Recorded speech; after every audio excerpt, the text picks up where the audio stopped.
Olá, paz e bem, estamos aqui no Fé e Razão para responder a seguinte pergunta: como seria o Brasil se ele fosse protestante? Né? Eu fiz uns vídeos aí passados, falando sobre o catolicismo meia-boca, que o Brasil teve historicamente, e surgiu, como seria o Brasil se fosse protestante. Só que antes eu quero fazer algumas considerações. A primeira errata que eu fiz, que eu falava no vídeo PC Farias, e o nome do cidadão é PC Siqueira, tá? Então, A outra é que o cara disse que eu não vi o vídeo do Nando Moura, então eu não podia falar sobre o vídeo, mas eu falo no vídeo que eu não vi. Mas eu conheço a filosofia do Nando Moura sobre perdão, que para o Nando Moura, o perdão, a pessoa tem que estar arrependida, para mim a filosofia é diferente. Eu perdoo a pessoa mesmo quando ela não me pede perdão. Se você concorda com a minha filosofia ou com a do Nando Moura, o problema é seu. Mas a minha é essa. A terceira, é que o vídeo que eu fiz sobre o papado de Pedro, contestando o livro do Duff, o capítulo primeiro do Duff, um dos caras falou que a fonte dele é o Lucas Banzoli e eu não podia contestar o Lucas Banzoli. Cara, Lucas Banzoli, ele toma pau de mim, toma pau do Robson, toma pau do Edmilson Silva, toma pau do Cristiano Macabeus. Cara, é tanta gente. Do Conde, eu já citei o Conde. Pra mim é piada, cara, sinceramente.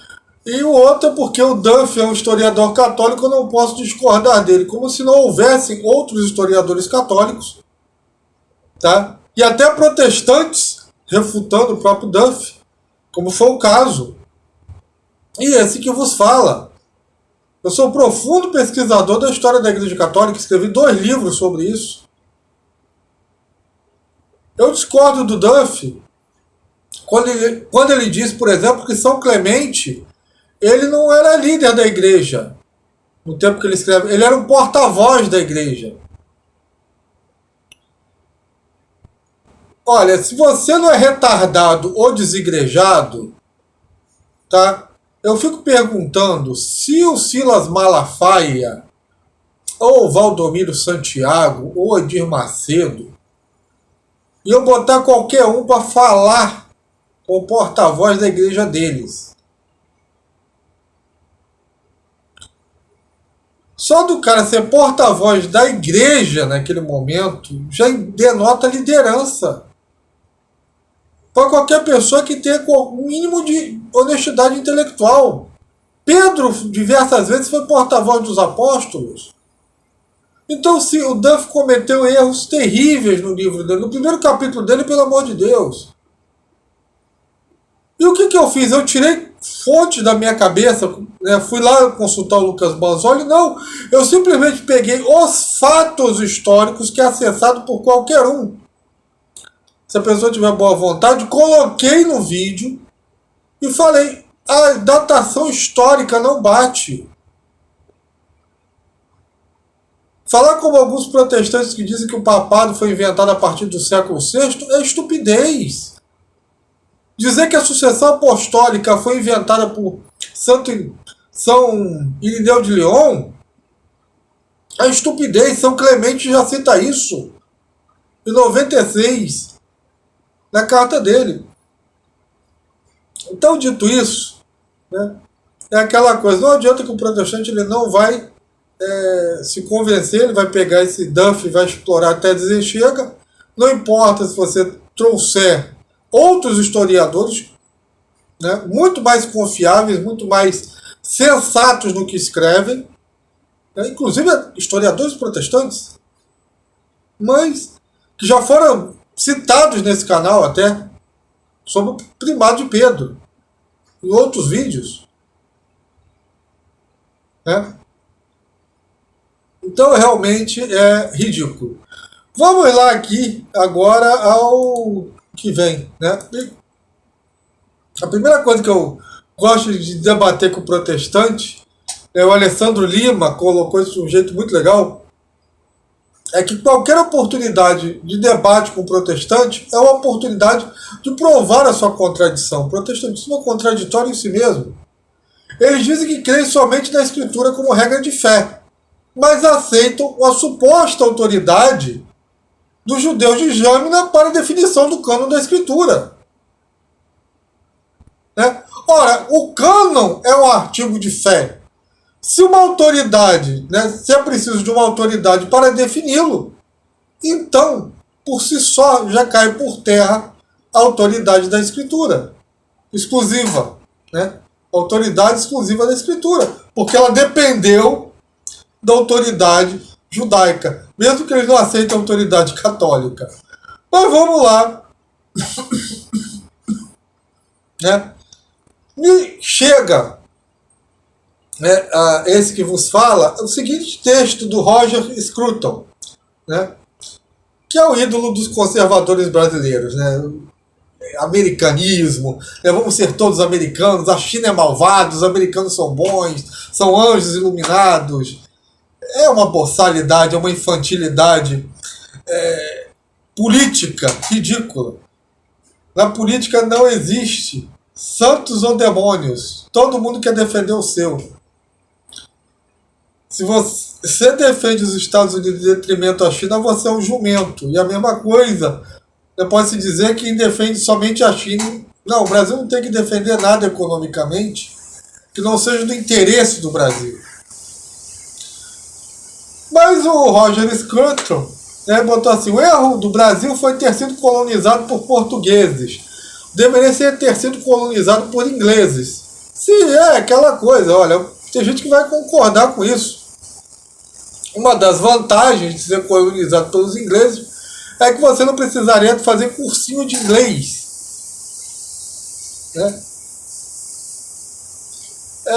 Outra vantagem é que a gente no Brasil não estaria se discutindo do fundão eleitoral. Fundão eleitoral é só para país de otário. Por quê? Porque não se deixa ter um fundo particular, como é nos Estados Unidos, e aí você, querendo ou não, é obrigado a financiar partidos com que você não concorda. Então não adianta você não concordar com a ideologia do PT ou a ideologia do governo do Bolsonaro. O fundão eleitoral vai mandar o seu dinheiro para eles, independente da sua vontade, democraticamente. Então, eu particularmente sou a favor que o cara banque a própria campanha e que receba por isso, mas de vias particulares. Você quer financiar o Bolsonaro, dê dinheiro para o Bolsonaro. Você quer financiar o Lula, dê dinheiro para o Lula. O problema é que no Brasil, o brasileiro não consegue associar poder político com dinheiro.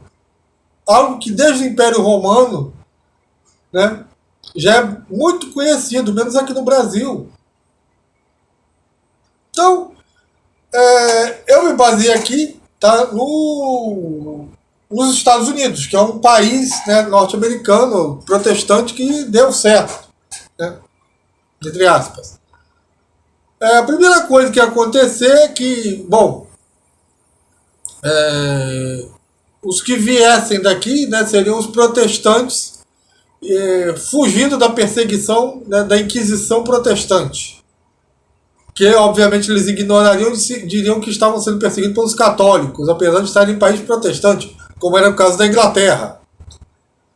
Então, eles aportariam aqui, exterminariam os índios, não teria aquela ânsia missionária de conversão, uma vez que para eles os índios estão no inferno, conheceram Jesus.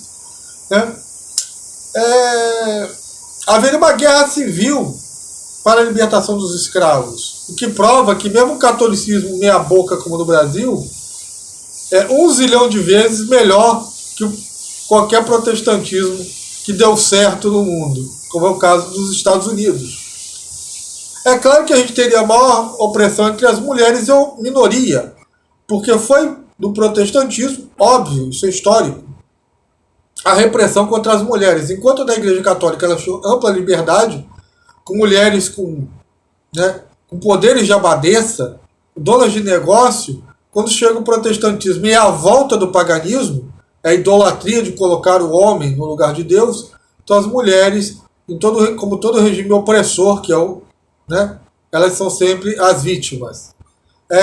O Oriente Médio faria parte da África, porque agora os protestantes estão dizendo isso. Então seria ensinado isso, porque Jesus era negro. Ele nasceu na África, então o Oriente Médio faz parte da África. A gente teria as piores traduções da Bíblia possível. Aliás, a gente não saberia qual era a tradução certa. Muitas pessoas não saberiam, porque ia ser cada adulteração uma pior do que a outra. Né? Todas as religiões, como o Estado é laico, seriam iguais perante a lei, inclusive o satanismo. Estar vivo seria um mal. Quero lembrar que o princípio protestante é o princípio gnóstico, ao qual a carne é má e Deus prende você nessa carne ao qual você tem que se libertar. Então tudo que é material, com exceção do dinheiro que você dá para o seu pastor, caso você não seja desigrejado, né, é maligno. Né? Então só o que vale é o que é ofertado no altar de Mamon. Obviamente haveria um aumento de suicídios. A taxa de suicídio protestante é maior do que de católicos. Né? Os sacramentos não valeriam nada. Consequentemente, o casamento é uma porta giratória.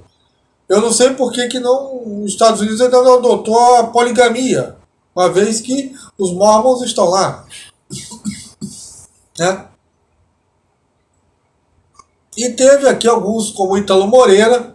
O Ítalo Moreira colocou o seguinte: se o Brasil fosse protestante, seria impossível pessoas de culturas e raças diferentes viverem em harmonia. Exatamente. Como é visto nos Estados Unidos. Sim.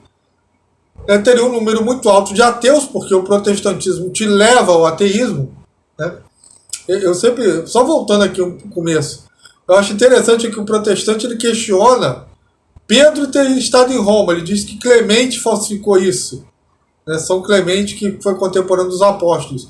Mas o que é mais fácil você acreditar? Que um cara saiu de um ponto A para o ponto B, Pedro saiu de Jerusalém e foi a Roma, né? Ou que o cara ressuscitou dos mortos. Então por isso que vem o ateísmo. Entendeu? Porque eles querem questionar as coisas católicas e acabam dando um tiro no próprio pé.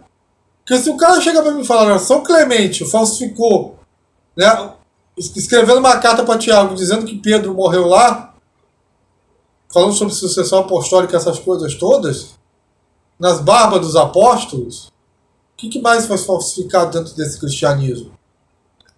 Quem garante que o próprio Cristo é como está na Sagrada Escritura? Né?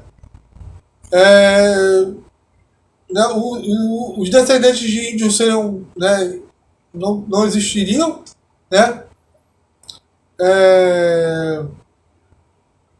O Brasil viveria brigando com países vizinhos e a pobreza seria muito maior e as florestas muito menores, ou talvez não existissem, e o aborto seria livremente aprovado no Brasil, provavelmente, pelo menos em alguns estados, porque nos Estados Unidos assim, cada estado também faz a sua lei, né? Então você imagina, o Brasil está nessa zona, imagina ele sendo protestante. É melhor nem pensar nisso. Né? O esquerdalista colocou, se o Brasil fosse protestante no lugar de Cristo Redentor, teríamos uma estátua de Lutero matemático, mestre da divisão, da divisão, da divisão. Pois é. Né? E a Amália também concorda com isso, que não teria, né, Cristo Redentor, Nossa Senhora Aparecida, nada disso teria. Né? Não teria santos padroeiros. Né? Teria padroeiros monetários, santos padroeiros não. Né? A Gisele aqui também bota que os indígenas seriam exterminados. Olha, eu diria que se fosse a expansão, né, chegaremos até o Oceano Pacífico exterminando índios. Né? O João Victor coloca que se fosse protestante eles iam acabar criando um desastre nuclear aqui. Pode ser. Né? O Olímpio Abreu, lembrando aqui, né, que a questão dos negros serem amaldiçoados vem do protestantismo norte-americano. Sim, houve muita pregação disso, né, nos Estados Unidos. Né? O 360, né, também fala do racismo protestante, sim, é muito forte lá. Né? E o Félix Antônio, né, termina de um jeito muito otimista. Mesmo num país protestante, a Santa Igreja Católica Apostólica Romana continuaria sua missão na Terra. Né? E uma delas continuaria aguardando a vinda de Jesus Cristo, seu fundador. Olá, paz e bem. É isso aí. Né? Se alguém tem mais alguma sugestão, coloque aí. Eu fecho aqui. Né? Que seria um país muito pior. Né? Eu acredito. Porque, cara, eu acho que a nossa riqueza, eu como católico acredito nisso, é espiritual, não material, como querem os protestantes. Né? Onde tem essa máxima calvinista que a bênção de Deus, a graça de Deus se resume, né? O produto final é dinheiro. Por isso que eles têm que dizer que Maria não tinha graça nenhuma, era uma graciada. Porque como é que vai explicar isso, que a mulher que era cheia de graça era pobre? São questões que realmente o protestantismo não responde. Como nada. O protestantismo não veio para resolver um problema teológico. Ele veio para resolver um problema psicológico, fisiológico e monetário. Termino aqui fazendo um agradecimento, né, ao Olímpio, que ele ajuda no nosso Apoia-se, está aí a foto dele. Né, que Deus abençoe demais o Olímpio. Que aos pouquinhos a gente vai botando aqui, né, os nossos associados. Que nem sempre dá para gravar um vídeo assim, né, e colocar as fotos, demora muito. Né? E nessas oportunidades aqui que eu já. Né, por exemplo, eu queria até ter escrito um texto sobre isso aqui, não deu também tempo. Não, cara, a gente tem uma vida muito corrida. Né? Às vezes um texto não fica bom de escrita, mas eu agradeço muito ao Olímpio, que Deus abençoe a família dele, né, pela ajuda que ele dá a gente lá no Apoia-se, pelos comentários que ele coloca aqui. Ele e a Gisele estão sempre comentando e ajudando a gente lá no Apoia-se. Tá? Deus abençoe todos vocês. Vocês tenham um ótimo final de semana, nas graças de Deus. Então, meu irmão e minha irmã, paz e bem para todo mundo e até a próxima. Amém.